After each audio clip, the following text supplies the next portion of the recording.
Hello everyone, I am Monica from women dedication team. आज हम Rajendra public school Panjuana में आए हैं, जिनके प्रिंसिपल पूजा अनेजा मैम। इनसे हम स्कूल के बारे में कुछ डिस्कस करते हैं। तो मैं आपको ये भी बताना चाहती हूँ कि इस स्कूल का टाइप आकाश इंस्टीट्यूट से भी है। तो फर्स्ट ऑफ ऑल मैं मैम से पूछना चाहती हूँ कि मैम मैं आपसे यही पूछना चाहती हूँ कि प्रिंसिपल होने के नाते आपके क्या क्या रोल्स और क्या क्या रिस्पॉन्सिबिलिटीज़ रहती हैं। हाँ बिल्कुल right Monica ji. Thank you. Yes, मतलब first of all, thank you to give me the chance to share my views about the principalship. Principal is a mother. अगर हम बात करें मतलब रोल्स एंड रिस्पॉन्सिबिलिटीज, इसका कोई स्काई हैज नो लिमिट्स। हमारा जो रोल होता है वो एक जो है वो मदर का भी रहता है, एक टीचर का भी रहता है, एक फ्रेंड का भी रहता है कि आज के जो टीनेजर हैं वो इमोशनली इतने वीक हो चुके हैं कि हमें उन्हें जो है वो इमोशंस से भी उन्हें हैंडल करना पड़ता है। स्टडी के लिए ऐसे जैसे गुरु होते थे ना गुरुकुल में पहले, तो हमें उनको वैसे गाइड करना पड़ता है। और बच्चे को जो है हमें ये यकीन दिलाना पड़ता है कि हम जो है वो उनके पेरेंट्स हैं। कई बार होता है, मैंने देखा है हमारे यहाँ पे भी जैसे गर्ल्स हैं या बॉयज़ हैं, तो पेरेंट्स के साथ तो वो चीज़ें वो शेयर ही नहीं कर पाते हैं जो वो हमारे साथ शेयर करते हैं। Even they come into my office and से कि मैम मतलब ना मैं मम्मा को नहीं बता सकती हूँ ये बात, तो I want to share something with you. तो तब आपको जो है वो आप उनका एक फ्रेंड बन के रहना पड़ता है, एक ऐसा फ्रेंड जो कि कभी किसी से उनकी बात शेयर ना करे। तो बहुत सारी रिस्पॉन्सिबिलिटीज़ होती हैं। ये सिर्फ बच्चों के लिए नहीं होता, इवन जो वर्किंग स्टाफ आपके साथ काम करता है, for example 100 people are working with me, तो उनके लिए भी जो है एक मदर का रोल प्ले करना पड़ता है मुझे। तो sometimes I think that I become the mother of the 100 of people.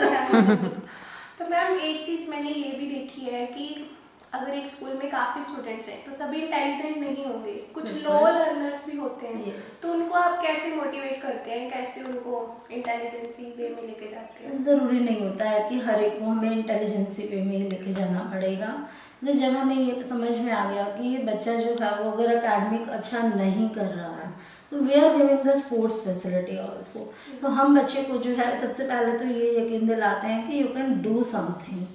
तो मतलब हर कोई जो है वो हर चीज़ के लिए नहीं बना होता है। तो हो सकता है कि वो बच्चा स्पोर्ट्स में बहुत अच्छा हो, या हो सकता है वो बच्चा म्यूज़िक में बहुत अच्छा हो। तो हम उस बच्चे की उस क्वालिटी को जो है वो पहचान के हम उसको उस तरफ पुश करते हैं, ताकि बच्चे में जो है वो एक सेल्फ कॉन्फिडेंस आए कि I am the special child, कि मतलब मैं ये चीज़ कर सकता हूँ जो कि एक इंटेलिजेंट बच्चा नहीं कर सकता। और बाकी नहीं स्लो लर्नर वाले, ठीक है एकेडमिक भी हमें उनको साथ साथ लेके चलना पड़ता है। तो as teachers are very intelligent and very qualified, और वो भी जो है कोई मदरली केयर वाली होती है उनको, कि जैसे एक बच्चा अपने पास लेके बैठते हैं। समटाइम्स जो कोविड के कारण इतना हुआ कि बच्चों का जो स्टडी जो है वो बिल्कुल लॉस हो गया, ठीक है। तो हमारे पास ऐसे ऐसे बच्चे उठ के आए जो फर्स्ट क्लास में थे, but even they don't know how to write ABC और 1 2 3, तो उनको वो चीज़ जो है हमें फर्स्ट में सिखाना पड़ा था। तो हमारे teachers handled it very patiently. Okay, तो मैं ये भी पूछना चाहती हूँ मैम, आप स्टाफ हायर करते टाइम, टीचर्स हायर करते टाइम उनमें क्या क्या क्वालिटीज़ देखते हैं? मतलब बिल्कुल राइट क्वेश्चन है। तो जब भी हम एक टीचर अगर हायर करते हैं, फर्स्ट ऑफ ऑल आई सी कि मतलब सिर्फ मैं परसेंटेज पे नहीं जाती हूँ। मतलब ये जो है मतलब एक शायद मेरे अंदर मैं ये कहूँगी कि कमी है कि मतलब I never give prefer to percentage. मतलब मुझे लगता है कि सबसे पहले वो एक अच्छा ह्यूमन बीइंग होना चाहिए जो आके मेरे बच्चों को यहाँ पे समझ पाए, जो उसको पढ़ाने की स्किल्स अच्छी होनी चाहिए। कई बार होता है कि मतलब फ्रेशर बच्चे भी इतना अच्छा आते हैं हमारे पास, लेकिन उनकी पढ़ाने की स्किल्स बहुत अच्छी होती हैं, उनके पास आइडियाज़ बहुत अच्छे होते हैं। तो इट डजेंट मैटर, मतलब सबसे पहले वही होता है कि कॉन्फिडेंस देखते हैं हम कि हाँ उसमें कितना कॉन्फिडेंस है। क्योंकि जब तक सामने वाला इंटरव्यू ही नहीं अपीयर कर पाएगा, कॉन्फिडेंस से नहीं दिखा पाएगा, तो हमें कैसे पता चलेगा कि ही और she will confidently handle my students. और वही होता है कि बिहेवियर देखते हैं उसका कि वो अच्छे से बच्चों के साथ रहेगा कि नहीं। करेक्टर वाइज जो है वो इंश्योर करना पड़ता है कि आज का जो टाइम है वो इतना मतलब चैलेंजिंग टाइम हम जिसको कहते हैं कि मतलब बच्चों को हर एक कदम पे जो है हमें अपने साथ लेके चलना पड़ता है। तो मैम मेरा एक क्वेश्चन आपसे ये भी है कि जैसे हमारे स्कूल का आकाश इंस्टीट्यूट से टाइप है, तो उसकी क्या ज़रूरत पड़ी, बच्चों पे उस चीज़ का बर्डन आया?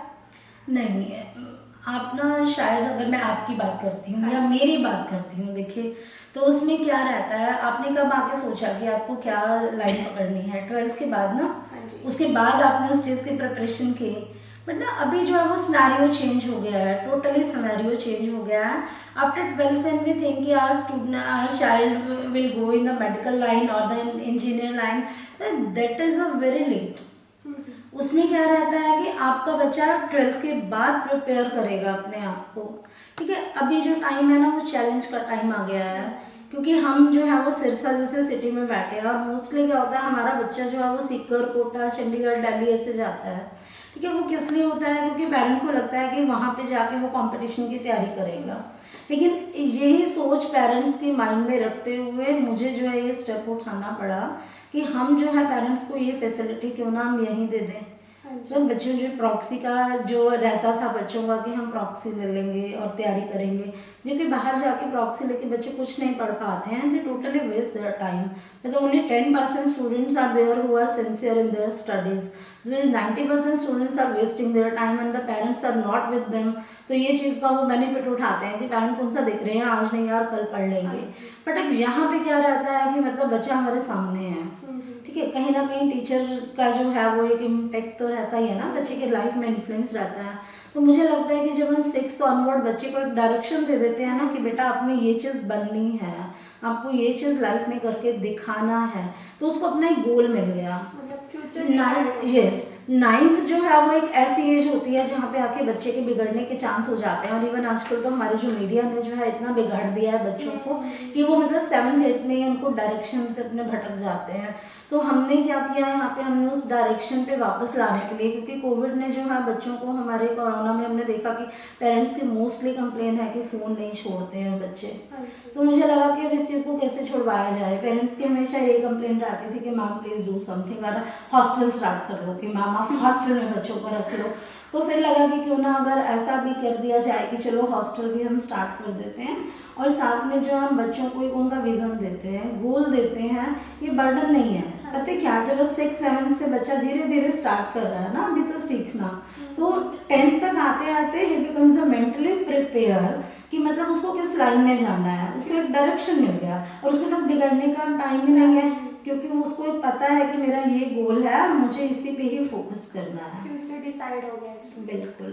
मैम बहुत अच्छा लगा आपसे मिलके। मैंने फर्स्ट टाइम इस स्कूल में विजिट किया और विजिट करते ही मुझे इतना पीसफुल माहौल मिला कि मुझे लगा कि मैं एक मंदिर में आ गई और वहाँ मेडिटेशन चल रहा है। एवरीबॉडी सेज दिस कि मैम मतलब आपका स्कूल लगता ही नहीं है कि लग रहा है, स्टूडेंट्स आर सो डिसिप्लिन, और मतलब क्लास में भी इतना अच्छा रहता है, खेलने के टाइम पे खेलते हैं, पढ़ने के टाइम पे पढ़ते हैं, we are living here like a family. तो मुझे लगता है राजेंद्र स्कूल का हर एक स्टूडेंट सक्सेस। यस, बिल्कुल बिल्कुल।